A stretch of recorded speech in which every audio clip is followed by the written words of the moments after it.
I've been dating my fiancé for around 2 years, engaged for one. Before me, he was with his ex for nearly 10 years.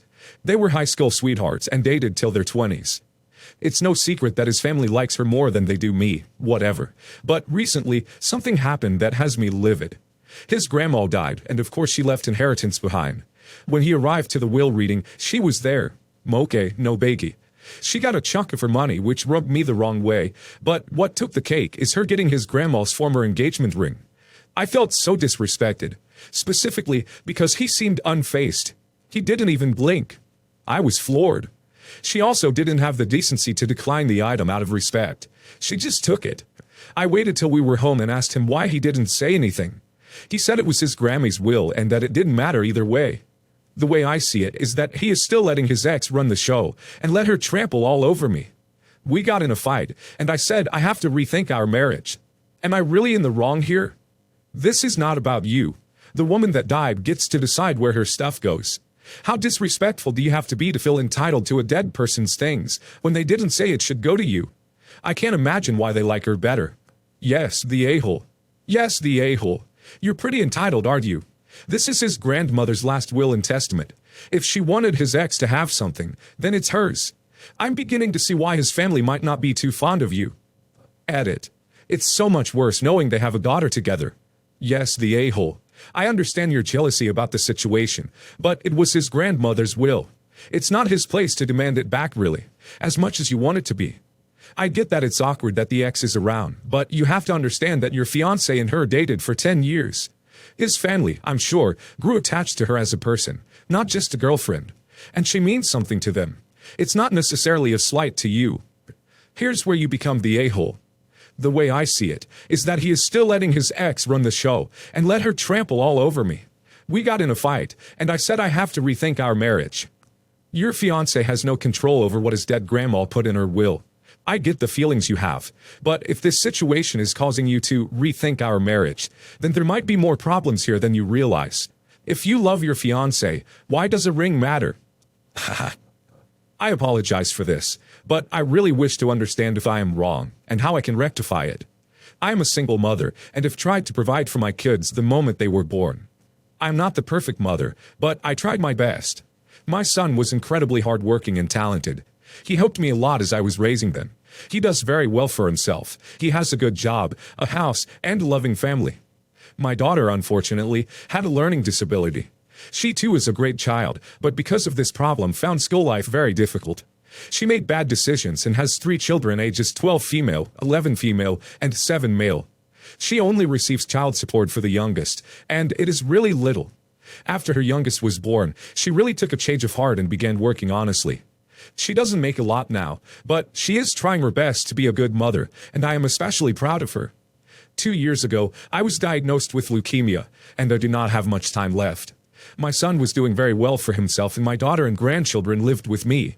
I do not have a lot to my name, other than my house and an insurance policy. I told my son that I would be drafting up a will and giving it to them, but he could have anything of sentimental value. I wanted to give him my mother's wedding ring and china set. My son was very unhappy, and argued that because he was doing well in life, he shouldn't get less, and how I preferred his sister. I tried to make him see reason, but I could not. He stormed off and called me an a-hole. A few weeks later, his wife came to me and told me they were moving to the West Coast. Her parents had gifted them a large house, and he got a very good job opportunity on the West Coast. I felt terrible that I could not do the same for him, and hoped, since he was getting from his in-laws what he could not get from me, he may have forgiven me. Before he left, he came to me and asked me to write him out of the will. He said he wanted nothing to do with me and wanted nothing from me. He told me to put $100 in his name so he wouldn't contest, and he would return that money to my daughter. I didn't stop crying for hours, and begged him not to go and we could work this out. This was the last time I've talked to him. My grandson just turned 6, and my daughter showed me pictures of his birthday party with his friends and family. My son looked so happy, and it hurt me. I also miss my grandchildren dearly. I don't have a lot of time left, and I feel I am going to leave without reconciling with my son. So, am I the a-hole? Yes, the a-hole. Your daughter is leeching off of you. She needs to learn how to take care of herself, how to balance a checkbook, how to budget. You giving her all of your money is feeding into her laziness. Here's the thing. You say she's irresponsible, so you give her everything. She now has 3 kids she can't take care of because, again, you give her everything. If you keep enabling her, she will never learn to take care of herself or her kids. Yes, the a-hole. You have ruined your relationship with your son and hurt him grievously, all for the crime of having his crap together. You can't treat one child differently than another for any reason and expect things to be hearts and roses after. Update. After reading all the comments, I've come to the conclusion that I am wrong. I have coddled my daughter and allowed her to make these poor choices without consequence. While this will hurt her, I must do right by my son. I will amend the will and split everything in half. This may not be enough to gain his favor, but I believe it is the right thing to do. My father passed away several years ago due to cancer. He had businesses and property in 2 states, and no will. In one of the states, it goes by default to the wife. But in the other state, heirs are all granted an equal percentage of assets. I wasn't made aware of this at the time, and assumed that everything would go to my mother, which seemed fine. Ultimately, I discovered that my brother forged mine and my sister's signature, and used a friend's notary seal to sign away mine and my sister's portion of the estate while keeping his. The total assets in the state where this occurred were worth around $750K to $1 million at the time. This fraud went undetected for some time, until he bragged about owning a significant share of the business. My mother claims that she had no idea that he would do this, and was assured that it wouldn't happen by him. I fell into some financial hardships due to a failed marriage, bad spending, and the virus. It's not a great situation, and I take the blame for it. I told my family about 18 months ago that I was going to have to file for bankruptcy, as there was little way of trying to catch up, especially with losing my job. My mom promised me that they would help me out and to not file. They've been trying to sell some of the assets, but are having difficulty. Their buyer has basically been stringing them along for nearly 3 years now. It doesn't help that the businesses have been run into the ground, and that the property values in the area are falling. I've pleaded ever since my dad died to sell the assets, but generally got overruled. I should also point out that my brother ran the businesses after my dad died, and has been far from successful. He also promised to buy out my mother from the business when he won over $1 million in a personal lawsuit. Instead, he quickly blew through the money and didn't follow through. The money promised to me was far less than what I was entitled to through inheritance as well. Since the money was promised to me, I've tried to be patient. It's been a struggle to meet the minimum payments, but I've done it. The other day I called for an update on the sale as I've not heard any news. Basically, there are no signs that this deal is even close to being finalized, as there haven't been any appraisals done, a closing date set, or anything of the like. This upset me quite a bit, as I was hoping to have the money before starting grad school next month. Ultimately, I told her that friends said to me that I should lawyer up at this point, that I should contest the deed and the way the property was exchanged. My mother can't understand why I would be upset that my brother took his portion of the inheritance and signed away the other children's. Am I the a-hole for being upset that my brother forged multiple signatures and took his portion of an estate? Not the a-hole, but your brother will likely be arrested and charged with various crimes from forged onward. You will lose that relationship, and possibly with your mother based on what you have said. It wouldn't surprise me. Call a lawyer immediately, and do not make any attempt to speak to your brother, unless advised to do so by said lawyer. While he is your brother, he has cost you a lot. Had you had that money, things could have played out much differently, even with you saving the marriage. He's living the high life off your back, illegally I might add. Not the a-hole. Your brother literally committed a crime by forging your signatures to give away your late father's inheritance. Your brother also helped duck up your financial life, not helping you at all through your hardships, and not selling the assets, so it's obvious who the a-hole is. To paint a picture, my parents divorced when I was very young. They both got new relationships, and I never really got on with one of my step-parents, who used to pick on me. I was a very small child, saying things like I was ugly, I would be pretty if I changed this or that about myself, and the parent didn't really do anything about it. Saying stuff like, that is just the way they are, just accept it, stuff like that. Without going too much into details, that parent plus the step-parent played favorites, a lot, and it resulted in me having a diagnosed inferiority complex, depression, and a plethora of other things that apparently are normal for children whose parents used to play favorites. Now, on to the relevant part. When my sibling went to college, they paid for everything. That sibling does not have study debts. And the agreement with my other parent, they were supposed to split what they had saved for college over the both of us. But I never saw a cent of this money.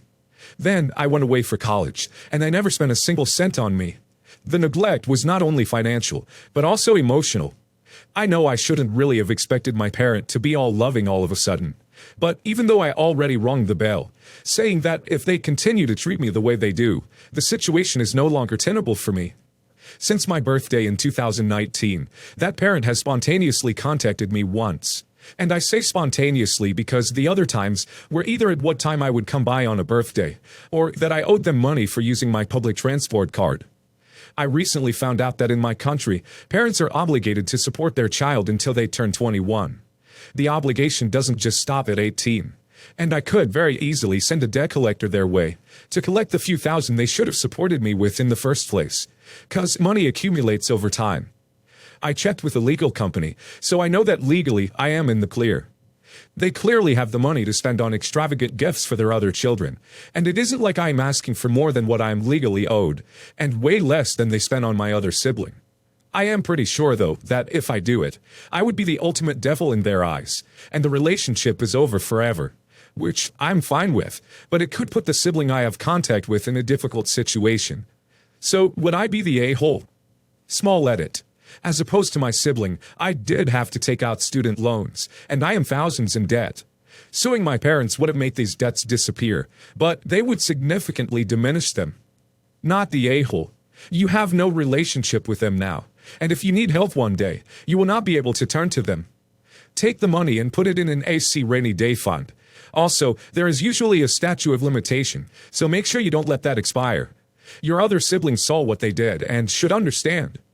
Do what you have to do to finish your education. If that means suing them, then do so. If that means cutting off all ties with them, then do so. They have already established a pattern of behavior that you must know will not change. So what have you got to lose?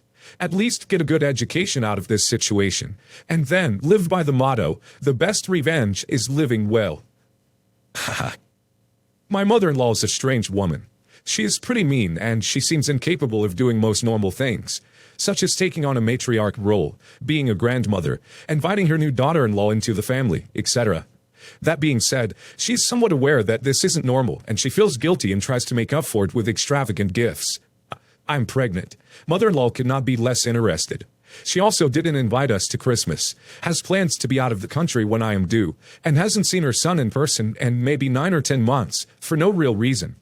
Mother-in-law did mention that she would buy us everything for the nursery for Christmas. I was in shock. She bought us thousands worth of baby furniture. To be clear, I don't feel that we are taking advantage of her. She has admitted that she feels bad that we don't get along, and that she isn't interested in trying. She even said once the only thing she can give her son is money, so please, just take it. Well, my mom saw mother-in-law's boyfriend on Christmas at about 10 p.m. at a CVS and began harassing him and demanding to know if he left mother-in-law, because CVS is totally the place a new single man would go. Mother-in-law's boyfriend can be kind of ridiculous and started cussing my mom out. My mom and her friend followed him through CVS and continued to ask him about mother-in-law and say demeaning stuff about how he must just want S because she has nothing else to offer. He kind of has anger issues and began cussing them, calling them fat witches, saying really below-the-belt stuff. My mom video called me crying and I was tired and confused and told him to apologize. I didn't really get what was going on, but I don't like how him and mother-in-law always bring up people's bodies, so I just said to say sorry and move on. Mother-in-law was pissed and called my husband and called me ungrateful. My husband said we don't fully get how bad the situation was, and my mom was out of line. My husband did say that mother-in-law's boyfriend has some issues he needs to work through, and he can't act like that. This isn't the first time he has come to her defense by going nuclear. Mother-in-law called him an a-hole and returned all of the gifts. I called my mom in tears and said she did this. She has been told so many times to leave this man alone, and she is the reason mother-in-law went back on her promise. My mom said she was sorry and she has issues with peer pressure and going along with her friends. I said sorry doesn't do crap, and if she really wants to make it right, she needs to replace everything mother-in-law returned. Yes, the a-hole, but not for the reason you think. Your mom followed and harassed someone for no real reason, and then you apologized for her victim retaliating because she absolutely deserved it. Sounds like your mother-in-law isn't around a lot because your mom is toxic as duck. And rather than hold her accountable, you and her son allow it, and are rude about her to boot. I wouldn't want to be around you or give you presents either. Everyone sucks here. How about you tell your mom to stay in her lane, and she's cut off? Apologize to mother-in-law, and tell her you only heard one side and you are sorry for not getting the full story. Don't qualify it any more than that. Then, you go buy your own damn baby furniture like most people do. You've been taught a lesson here. Your mom is honestly worse than mother-in-law. Maybe mother-in-law isn't interested in your pregnancy, and that's okay. She's not ruining your marriage or crap-talking you. Go over to Just Know Mother-in-Law and see the crap mother-in-laws do. Your mom is the one with the problem. Why does she care about what your mother-in-law and her boyfriend do? And to confront him in public, and then bring up their S-life. Who the hell does that? It's a bad Maury Povich episode. Your mom is the a-hole.